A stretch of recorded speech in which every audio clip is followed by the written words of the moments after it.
رسول اللہ صلی اللہ علیہ وسلم نے فرمایا کہ 7 طرح کے آدمی ہوں گے جن کو اللہ اس دن اپنے سایہ میں جگہ دے گا جس دن اس کے سایہ کے سوا اور کوئی سایہ نہ ہوگا۔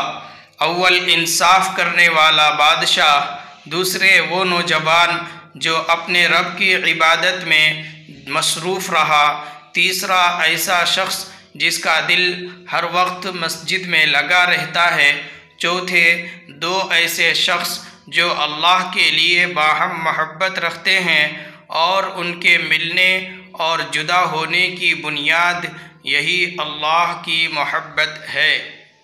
5واں وہ شخص جسے کسی باعزت اور حسین عورت نے برے ارادہ سے بلایا لیکن اس نے کہہ دیا کہ میں اللہ سے ڈرتا ہوں۔